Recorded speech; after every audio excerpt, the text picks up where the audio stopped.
Assalamualaikum warahmatullahi wabarakatuh. Halo guys, kembali lagi di video edukasi lembaga keuangan. Hari ini kita akan membahas tentang manajemen risiko lembaga keuangan syariah. Stay tune ya. Yang pertama-tama kita harus tahu dulu nih definisi manajemen risiko. Jadi, manajemen risiko adalah proses sistematis dalam mengidentifikasi, mengukur, memantau, mengendalikan berbagai potensi risiko yang dapat mengganggu keberlangsungan lembaga keuangan. Nah, dalam konteks keuangan syariah, manajemen risiko keuangan syariah itu harus meliputi prinsip-prinsip Islam seperti larangan riba, gharar, maisir, dan lain-lain. Nah, kalian tahu nggak sih jenis-jenis resiko yang dihadapi oleh lembaga keuangan syariah? Ayo, apa aja ya? Oke, aku jelasin. Yang pertama ada resiko kredit atau pembiayaan. Jadi, resiko ini terjadi apabila nasabah tidak mampu melakukan kewajibannya seperti pengembalian dana dalam skema murabahah atau mudharabah. Kedua adalah resiko syariah.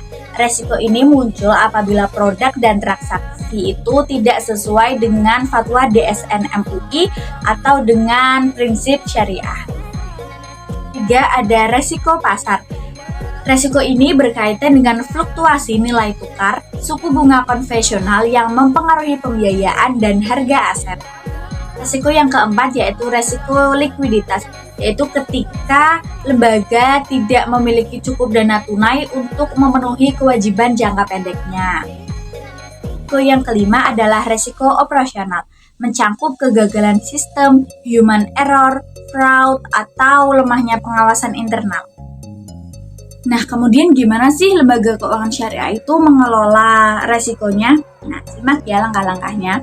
Langkah yang pertama yaitu dengan mengidentifikasi resiko, yaitu dengan menganalisis seluruh aktivitas bisnis dan produk syariahnya.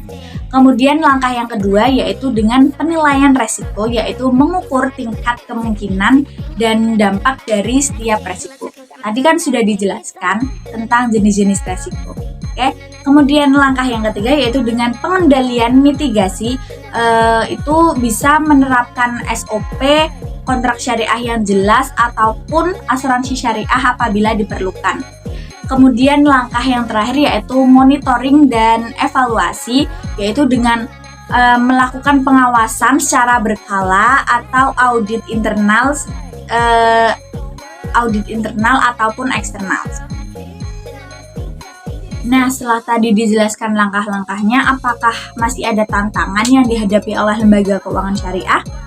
Tentu masih ada. Tantangan yang pertama yaitu kurangnya sumber daya manusia yang ahli dalam keuangan dan syariahnya sekaligus. Jadi kadang ada yang bisa di keuangannya saja ataupun syariahnya saja itu.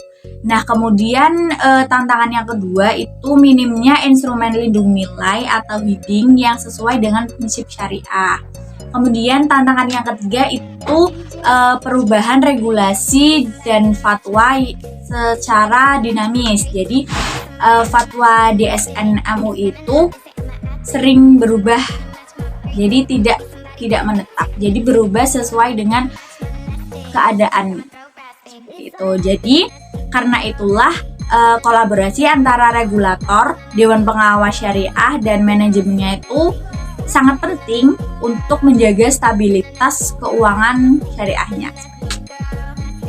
Dengan manajemen risiko yang kuat dan berbasis nilai-nilai syariah, lembaga keuangan syariah dapat tumbuh dengan sehat dan berkelanjutan serta memberikan kontribusi nyata untuk ekonomi umat. Oke, mungkin itu saja yang bisa aku jelasin di video kali ini. Jangan lupa like, komen, dan subscribe ya guys untuk video selanjutnya. Bye-bye. Assalamualaikum warahmatullahi wabarakatuh.